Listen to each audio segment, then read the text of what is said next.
Сега едно убаво женско друштво ќе ве пречека пред екраните, 5 дами, односно 3 наши нови соговорнички со кои што ќе зборуваме за уметноста генерално, но поводот ни е изложбата која што е веќе отворена и ќе биде отворена и во текот на оваа седмица, пак имаме можностите заеднички да ве поканиме во големиот салон галеријата Кора во Домот на културата Кочо Рацин во Скопје. По повод денот на бајката отворена е групната мултимедијална изложба Бајката и бајковидното, честноста што е тоа, честноста помеѓу сонот и јавето. Верувам инспирација особено за уметниците, тој бајковиден свет, но за сето ова можеби еве во наводници е виновна Виолета Калик, која што е всушност куратор на изложбата, а заедно со нас се и Дијана Петкова до мене и Катерина Сековска-Ангелович, кои што се дел од бројните уметници кои што изложија по едно свое дело. Добро утро и добре дојдовте за сите. Добро утро. Виолета, ќе почнеме со вас, со оглед на тоа што сте куратор на изложбата. Од каде идејата за вакво нешто, што е во фокус, бидејќи бајковидниот свет, предпоставувам, изобилува со бројни инспирации за уметниците, па што се можат граѓаните да погледнат во поглед на изложбата која што е отворена? Па поводот е бајката, за која лично сметам дека секој од нас ја носи длабоко во себе. И ја живееме свесно или несвесно сиот свој живот. И токму таа сфера на влијанието на бајката, импактот врз секое битие, не само во раната возраст во која се формира човековиот карактер, стручњаците кажуваат до 5-та година, туку и понатаму има несомнено големо влијание со тоа што е прашање колку сме свесни или не за тие во оглавном принципи на доброто и злото длабоко потиснати во нас. Всушност ние бајката ја живееме во секојдневието која наликува повеќе на басна, можеби во последно време, но како и да е, од разнородни аспекти се обидуваме секогаш темите да ги продлабочиме, да бидат аналитично ангажирани повеќе стручњаци од повеќе области, за да таа интердисциплинарност придонесе во фокусирањето на темата од разнородни аспекти. Значи, се вклучуваат некогаш со предавања психолози, поетската вечер ни следи кон крај на неделата, најверојатно сабота, кога исто така од свој аспект поетите ја посочуваат определената тема. Оно што е интересно дека изложбата предизвикува голем интерес кај се поголем број на учесници, затоа што ова тематска поврзана е секоја година со одбележувањето на Светскиот ден на бајката, Светскиот ден на среќата и сите тие парадокси кои ги имаме во катадневието, кои се всушност одлика присутни во бајката. Нели таму се во крајности хиперболизирани нештата, во главном тие контрасти го пленат вниманието кај најмладиот читател, но понатамо кон бајката имаме однос дека тоа е нешто што е завршено и што му припаѓа на детскиот свет на фантазија, имагинација. Но аналитичноста мислам дека ќе покаже и пројави се повеќе бројни сознанија за влијанието на бајките врз единката. Да, иако можеби како кога ќе ги споменеме бајките ни асоцираат на децата, сепак многу ни е јасно и сме свесни дека и возрастните некогаш така да живеат во својата бајка и се разбира во светот на имагинацијата, кој што пак и неретко може да биде и присутен во реалноста како таков. Би го споила денешниот ден кој што е посветен или е Светски ден на здравјето, со ова кој што вие го споменавте, а поврзано со информација која ја прочитав неодамна за Швајцарија. Имено во Швајцарија дури докторите препишуваат терапија на пациенти со прошетка во музеи и во галерии, и тоа е еден нов доказ дека и тоа како во Европа сватиле дека апсолутно тоа влијае на нашето здравје. Веројатно ова кое што го создавате, верувам дека влијае на посетителите на самата изложба и ви ги пренесуваат тие нивните импресии, како за создавателите, и за оние кои што имаат свои дела, така и за оние кои што ги гледаат. Не знам кој од вас ќе одговори, но во оваа насока би сакала да слушнаме и од страна на коментарите кои што ги добивате, но и на тоа како тоа вие забележувате дека влијае кај посетителите. Секако познато е влијанието на уметноста и во терапевтски цели. Се вклучуваат сите возрасти, па дури и танцот, не само нашата визуелна уметност, имаме и такви интерактивни проекти, вечното танго посветено на аргентинското танго и музиката инспирирана од творештвото на славниот композитор Астор Пјацола. Во светот постојат такви клубови каде што танцуваат и познато е дури во третата доп и цела низа на разни сериозни заболувања кои со тангото го ги рехабилитира, закрепнуваат лицата.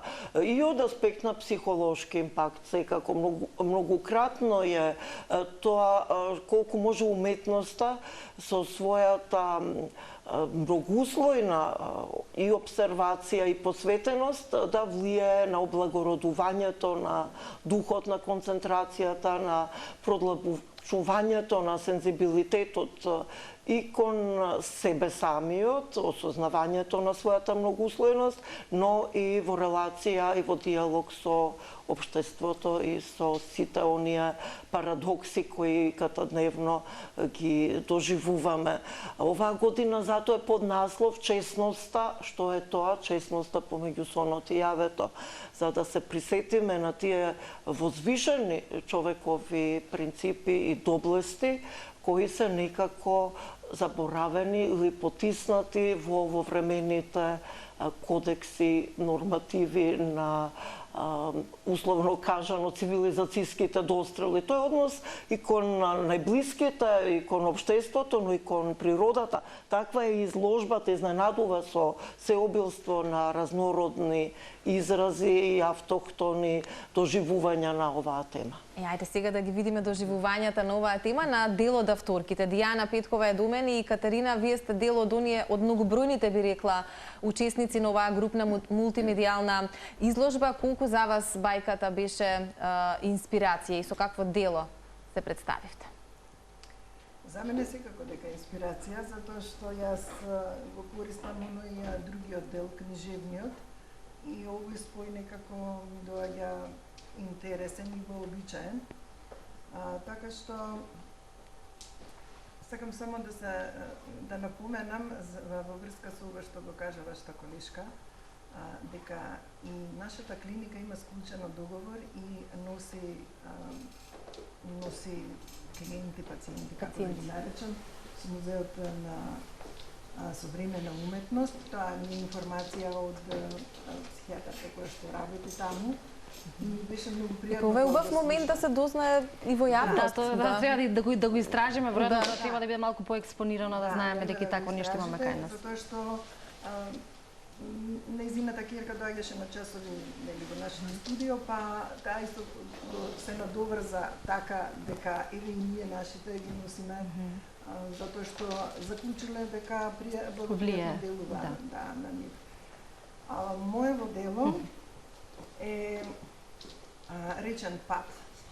Речен пат, меѓутоа јас за моето сликарство можам само да кажам дека тоа е интуитивно и дека јас сликам само кога имам потреба, само кога имам порив за такво нешто, кога сакам нешто да кажам, а во последно време еве ова што го спомна Виолета, таа заборавена честност, која што за мене е една од највисоките морални вредности на човекот.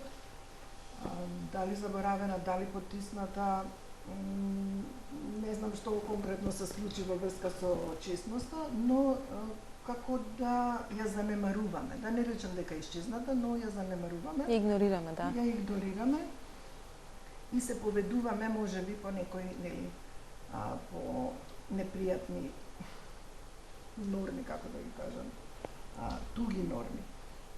Честноста за мене е една високо развиена свесност. Зашто ако немаме високо развиена свесност за тоа се што се случува, не можеме да бидеме честни.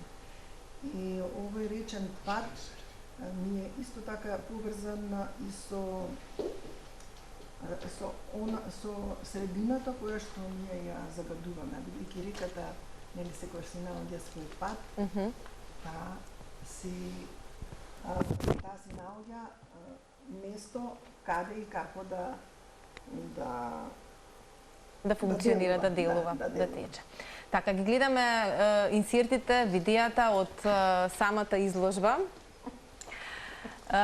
Тука ќе вклучиме Кате, која што еве делот, односно луѓето кои што биле на изложбата веројатно можат да препознаат кој е твоето дело, доста колоритно, сега ќе го забележиме уште неколку пати. Колку за тебе е бајката инспирација? За мене бајката беше... И дали така колоритно го доживуваш тој свет? Бајката кај мене уште од дете ја пренесував на цртежи, блокови. Како мала ги цртав ликовите од бајките. Зборуве си. Уште како малец ги цртав самите ликови од бајките. И една од овие, добра. Да, малку имаме со микрофонот момент. Да го наместиме микрофонот, да се слушнеме појасно. Јасната комуникација е многу важна за секого. Да. Меѓутоа, мислам дека секој си го носи детето во себе и дека тоа дете никогаш не треба да заспие целосно, така да бајката треба постојано да биде во нас. Јас на ова ми е омилена тема, многу интересни теми Домот на култура нуди вака како инспирација за уметниците. Јас не се чувствам како, се дефинирам како уметник аматер и самоук. Најверојатно пред се сум јога инструктор, јога учител, меѓутоа јогата па ми ги разбуди тие заспани таленти од детството.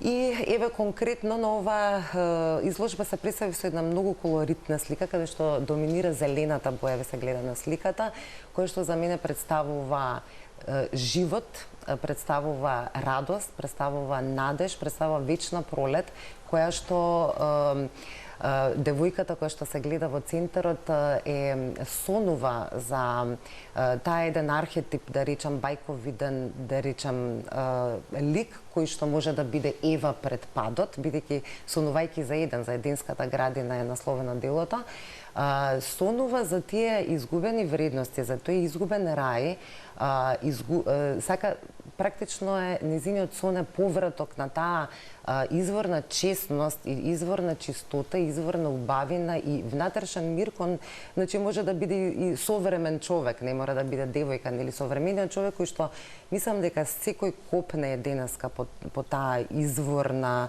чистота и тој внатрешен мир, кој што ние сите го носиме во подсвеста, меѓутоа навистина во ова време во кое што живееме, за жал, е многу за мене е најголемата вредност што човек треба да поседува во секое поле нели на делување.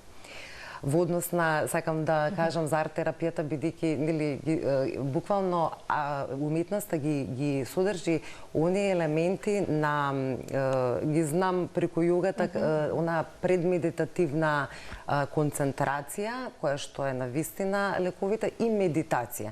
И медитацијата нели води кон таа состојба на безум и тоа е терапијата. Кога ќе го стишиме умот, тогаш доаѓа, мислам, тоа е терапевскиот дел. И така што, ето, се надевам дека доловивме кои што темата. креираат, кои што ги создаваат делата и за оние кои што всушност ги гледаат и уживаат во истите. И тоа можеме да го пренесеме како порака за оние кои што не следат во моментот и сакаат да погледнат оваа групна изложба, бајката и бајковидното, да уживаат во ова за кое што ние го зборувавме, бидејќи веројатно малку се зборовите за она кое што ќе може да се види и да се доживее на еден таков начин. Би сакала да спомнам дека тие наши изложби имаат навистина повеќе кратен импакт и од аспект на дури актуелната политика, често оптеретена со многу сложени диалози. Во тој контекст вклучува мултикултурност, секогаш ангажман на различни возрасти, различни генерации, уметници со различни дострели. Голем дел од нив се уметници наградувани ширум светот, професори од факултетите, универзитетите, а не им пречи да се вклучат и оние уметници или учесници кои имаат друга професија, аматерски се занимаваат со ликовната уметност, така што тоа заедништво на вистина создава една посебна и атмосфера и посебна доживелица која ги потикнува и за понатамошните теми. Да, веројатно се инспирирате едни со други, вие уметниците токму таму. Мислам дека целото уживање е во самиот процес на создавање. Дека веќе кога ќе го создадете делото и кога ќе биде изложено вака на групна изложба, тогаш ја гледаме таа разноликост. Значи темата е иста за сите, меѓутоа сите различно се изразиле. Да. И во тоа е Имате убавината. ли сега првични реакции и коментари од посетителите, затоа што и тоа е момент кој што секој индивидуално си го доживува? Па да, им се допаѓа, токму таа разноликост им се допаѓа, затоа што секој се наоѓа еден свој дел во целава тема кој што сака да го изрази и преку своето сликарство или фотографија, имаше таму и фотографии, па во поетскиот дел и преку поезијата наоѓа начин како да се изрази и да одговори на темата. Ние сите си ги поставуваме делата по тоа на социјалните мрежи, меѓутоа луѓето мислам дека и кога ме прашуваат не знаат дека можат да отидат во домот на култура. Некои мислат дека е од затворен тип. Јас ги канам вака многу убаво да одат да ги видат делата во живо, затоа што не може да се доволи нели на преку социјален медиум, така. И дури ни преку телевизија, сега не можат да ги доловат тие работи. Па ете, ова нека биде покана до сите, затоа што изложбата и оваа работна седмица ќе биде отворена и актуелна, делата ќе можат да ги погледнат и доживеат, а и ова што предмалку го зборувавме, тоа ќе им биде еден вид на терапија, да поидат, да уживаат и секој индивидуално дело да си го доживеат на свој начин, а ќе ги поканиме и на таа поетска вечер, така што ќе ги следиме и вашите активности и се надевам дека гледачите ќе дојдат на едно вакво бајковито уживање. Ви благодариме денеска за ова скусено или кратко интервју, но во секој случај ги кажавме поважните работи кои што се важни, се разбира, за нашите гледачи. Ви посакуваме успеси на секое поле и се надевам дека ќе се видиме во иднина за поинакви работи со оглед на сите сегменти од вашето функционирање кои што ги имате. Ќе се најдеме нашата инспирација секој на свој начин и вистинско уживање во уметноста.